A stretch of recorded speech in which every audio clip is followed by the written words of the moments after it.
শীতের আমেজ কি পিঠা ছাড়া জমে? না, একদমই না। তাই তো আমরাও আজকে এই কনকনে ঠান্ডায় শীতের আমেজ নিতে গিয়েছিলাম গরম গরম চিতাই পিঠা খেতে। সৈয়দপুরের অলিতে গলিতে বিভিন্ন জায়গায় বিভিন্ন ভাবে এই চিতাই পিঠা তৈরি হয়, কিন্তু আমরা গিয়েছিলাম বেস্ট জায়গা থেকে ট্রাই করতে।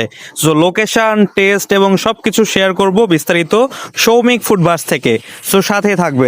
এখানে চিতাইয়ের পাশাপাশি ডিম চিতাই এবং ভাপা পিঠাও পাওয়া যায়, আর সাথে তো রয়েছে মজার মজার চাটনি। এর মধ্যে আমার পছন্দের চাটনি হচ্ছে শুটকির চাটনি, যেখানে মরিচ অনেক বেশি, সো খাইলেই মাথা ঝিমঝিম করে। সো এটার ফ্লেভার একটু অন্যরকম হয়। আপনারা যারা সৈয়দপুরের বাসিন্দা তারা মোটামুটি ভিডিও দেখে চিনতে পারছেন, আর যারা বাইরের তাদের জন্য বলি যে আপনারা একটু ওয়েট করার মানসিকতা নিয়েই যাবেন, কারণ এখানে প্রচন্ড রকমের ভিড় হয়, সিট পাওয়া মুশকিল হয়ে যায়, অনেক সময় দাঁড়ায় থেকেই খাইতে হয়। খাবারের টেস্টের কথা যদি বলি, সৈয়দপুরে যতগুলো চিতাই পিঠার শপ আছে বা দোকান আছে বা স্টল আছে, সবচেয়ে মজা হচ্ছে এই জায়গার। আর ডিম পিঠা মোটামুটি অন্য অন্য জায়গায় খুব একটা ভালো হয় না চিতাইয়ের মধ্যে ডিম, কিন্তু এই জায়গার ডিম পিঠাও মজা। আর ওনাদের পিঠা মজা হওয়ার কারণ হচ্ছে চাচি নিজের হাতে বানায়। আশেপাশে যাদেরকে দেখছেন তারা সবাই হচ্ছে ওনাদের ফ্যামিলি মেম্বার। সৈয়দপুরের মোটামুটি সবাই ট্রাই করেছে এই পিঠা। যারা বাইরে থেকে আসবেন অবশ্যই ট্রাই করবেন। এর লোকেশন আমি ভিডিওর শেষে দিয়ে দিচ্ছি। ভিডিওর মাঝে বলে নিই, আপনারা যারা আমার ভিডিও দেখছেন তাদেরকে অসংখ্য ধন্যবাদ এবং একটা রিকোয়েস্ট, আমার পেজ যেহেতু নতুন, সবাই ফলো করে সাথে থাকবেন।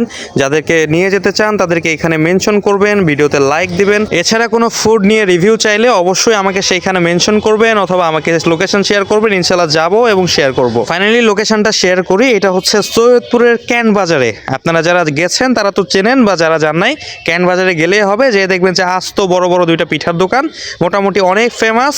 সো গেলেই হবে। আর যারা যাবেন একটু হাতে সময় নিয়ে যাবেন, কারণ এটা সব সময় জায়গা অ্যাভেলেবেল থাকে না। সো আজ এই পর্যন্তই। সবাই ভালো থাকবেন, সুস্থ থাকবেন। দেখা হবে আবার পরবর্তী ভিডিওতে। আসসালামু আলাইকুম।